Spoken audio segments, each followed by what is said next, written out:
یہودی یا عیسائی لڑکی سے نکاح کن صورتوں میں جائز ہے اور کن صورتوں میں ناجائز ہے؟ خالد صاحب پشاور سے۔ خالد بھائی، آپ نے پشاور سے بڑا ٹیکنیکل قسم کا سوال پوچھا ہے۔ دیکھو، یہودی یا عیسائی عورت سے نکاح ایک تو ہے کہ ہو جائے گا کہ نہیں ہوگا۔ جیسے آپ ہندو لڑکی سے نکاح کرتے ہیں نا، تو جائز ناجائز کی بحث اس لیے غلط ہے کہ وہ نکاح ہی نہیں ہوگا۔ 100 دفعہ بھی نکاح کر لیں وہ کل عدم ہے، یعنی نکاح منعقد ہی نہیں ہوگا۔ تو ایک تو ہے کہ یہودی یا عیسائی لڑکی سے نکاح کا انعقاد، یعنی نکاح وجود میں آ جائے، وہ آپ کی بیوی بن جائے، حلال ہو جائے آپ کے لیے۔ تو اس کی شرط یہ ہے کہ وہ واقعی لڑکی یہودی ہو یا واقعی کرسچن ہو، عیسائی ہو۔ اور یہودی کا مطلب یہ ہے کہ وہ لڑکی حضرت موسیٰ علیہ السلام کو اللہ کا پیغمبر مانتی ہو اور تورات کو اللہ کی آسمانی کتاب مانتی ہو۔ یہ دو کام اگر وہ کرتی ہے تو وہ یہودی ہے اور اس سے نکاح آپ کا جائز ہے۔ دوسرا، عیسائی لڑکی سے نکاح اس صورت میں جائز کا مطلب ہے کہ یعنی منعقد ہو جائے گا نکاح۔ دوسرا، عیسائی لڑکی کے لیے ضروری ہے کہ وہ حضرت عیسیٰ علیہ السلام کو پیغمبر مانتی ہو، چاہے وہ بے شک خدا کا بیٹا مانتی ہو۔ خدا کا بیٹا ماننا تو شرک ہے، یہ تو بہت بڑا کفر ہے، لیکن اس سے وہ اہل کتاب کی فہرست سے خارج نہیں ہو جاتی اور اس سے پھر بھی نکاح جائز ہوتا ہے آپ کا، کیونکہ عیسائی تو مانتے ہیں حضرت عیسیٰ کو معاذ اللہ کا بیٹا مانتے ہیں، تو یہ عقیدہ تو کفریہ ہے،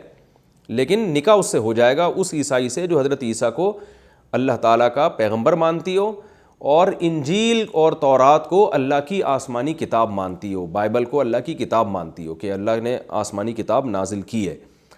کیونکہ آج بہت سے یہودی یا عیسائی ایسے ہیں جو بالکل ایتھیسٹ ہو چکے ہیں، وہ یہودی نہیں ہیں، آپ ان سے بات کرو حضرت موسیٰ کا انکار کر دیتے ہیں، وہ حضرت عیسیٰ کو نبی ماننے سے انکار کر دیتے ہیں، جو جیسے بہت سے مسلمان ہیں جو نام کے مسلمان ہیں لیکن وہ ملحد ہو چکے ہیں، ایتھیسٹ بن چکے ہیں۔ تو یورپ میں بہت سے کرسچن، بہت سے یہودی ایسے ہیں جو ایتھیسٹ ہو چکے ہیں، تو ان کا پھر یہودی نام ہونا کافی نہیں ہے، بلکہ یہ عقیدہ ہونا ضروری ہے۔ حضرت موسیٰ کو اللہ کا نبی مانتے ہوں، تورات کو آسمانی کتاب، اور عیسائی عورت کے لیے ضروری ہے کہ وہ حضرت عیسیٰ کو اللہ کا نبی مانتی ہو اور انجیل کو اللہ کی کتاب مانتی ہو۔ تو یہ دو شرطیں ہوں گی تو نکاح کریں گے لڑکی سے تو نکاح ہو جائے گا آپ کا۔ رہا یہ مسئلہ کہ یہ عمل جائز ہے یا نہیں، تو نکاح تو ہو جائے گا، بیوی بن جائے گی، بیوی حلال ہو جائے گی، یعنی اس سے آپ کا ریلیشن جائز ہو جائے گا، اس سے جو اولاد ہوگی وہ ثابت النسب ہوگی، تو یہ سب تو ٹھیک ہے۔ لیکن یہ کام کرنا جائز ہے یا نہیں، تو اس کا مدار اس پر ہے کہ اگر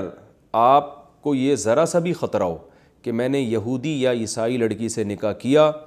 تو میری اولاد مرتد ہو جائے گی، یعنی وہ خاندان اتنا اسٹرانگ ہو کہ آپ کو یہ خطرہ ہو کہ میرے بچے اس دین کی طرف مائل ہو جائیں گے، یہودی یا عیسائی بن جائیں گے، تو پھر آپ کے لیے یہ نکاح بالکل جائز نہیں ہے، کیونکہ اسلام بچے کو باپ کے تابع بناتا ہے۔ بچہ بہرحال مسلمان ہوگا اور وہ چرچ میں نہیں جا سکتا، وہ مسجد ہی میں جائے گا۔ تو یورپ میں کیونکہ غیر مسلموں کا ہولڈ ہے، ایسے کئی کیسز ہمارے سامنے آئے ہیں کہ عیسائی لڑکی سے شادی کی، بچہ پیدا ہوا تو وہ خاتون اپنے ساتھ چرچ لے کے جا رہی ہیں، باپ ادھر بیٹھا ہوا ہے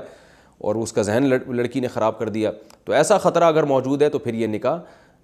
منعقد تو ہو جائے گا مگر نکاح کا گناہ ہوگا، کیونکہ آپ اپنی اولاد کا ایمان جو ہے داؤ پہ لگا رہے ہیں۔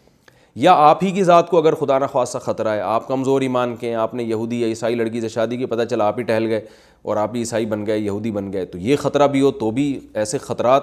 مول لینا اسلام اس کی قطعی اجازت نہیں دیتا۔ تو اگر یہ دو خطرات نہیں ہیں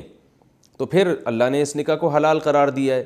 تو پابندی لگانے کی کسی کو گنجائش نہیں ہے جب اللہ نے ایک چیز کو جائز قرار دیا ہے۔ البتہ میں ایک مشورہ ضرور دیتا ہوں ایسے لوگوں کو جو کسی یہودی یا عیسائی لڑکی سے شادی کر رہے ہیں، کرسچن لڑکی سے شادی کر رہے ہیں، ایک مشورہ میں ضرور دیتا ہوں۔ مشورہ یہ دیتا ہوں کہ بھائی پہلے ہی مسلمان لڑکیاں اتنی زیادہ تعداد میں ہیں کہ اگر آپ گوری لڑکیوں سے شادیاں کرنا شروع کر دیں گے امریکہ میں، یو کے میں اور یورپ میں یا پاکستان میں ہی عیسائی لڑکیوں سے اگر شادیاں شروع کر دیں گے تو یہ ہماری مسلمان لڑکیوں کے رشتوں میں ویسے ہی کمی ہو رہی ہے، بیچاری کہاں جائیں گی؟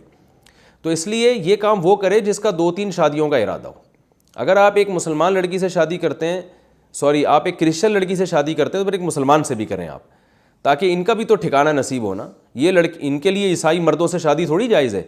تو اگر سارے مسلمان اس طرح سے یا بہت سارے بھی شروع کر دیں گے تو لڑکیوں کے لیے رشتے مارکیٹ میں ویسے ہی شارٹ ہیں،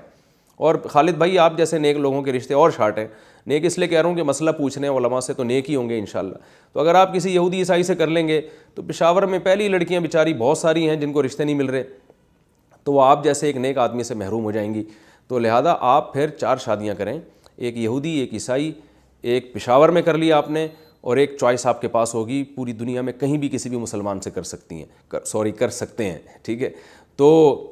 2 شادیوں کا جس کا پروگرام ہو نا اس کو ہم اپریشیٹ کرتے ہیں کہ ایک وہاں کر لے تو ایک یہاں کر لے. جس کا ایک ہی کا ارادہ ہے اس کو پھر یہی ترغیب ہے کہ نبی صلی اللہ علیہ وسلم کے بھی اصل ترغیب ہے بھی دینداری کو ترجیح دی جائے، دیندار لڑکی کو ترجیح دی جائے. اپنا مستقبل داؤ پہ لگانے سے جو ہے نا انسان کو بچنا چاہیے. ہاں کسی کو زنا کا خدا نخواستہ خطرہ ہو، یورپ میں رہ رہا ہے، مسلمان لڑکی کا رشتہ ہی نہیں مل رہا تلاش کے باوجود، اور خطرہ ہے کہ وہ زنا کر لے گا، تو اس پر تو پھر واجب ہے کہ بھئی جو رشتہ بھی ملتا ہے وہ کر لے، کم از کم اپنے آپ کو زنا سے بہرحال بچائے. وہ تو پھر وہ یہودی یا عیسائی سے بھی کر لے اس مجبوری میں، تو انشاءاللہ اس کو گناہ نہیں ہوگا کیونکہ اس نے اپنے آپ کو زنا سے بچانے کی کوشش کی ہے.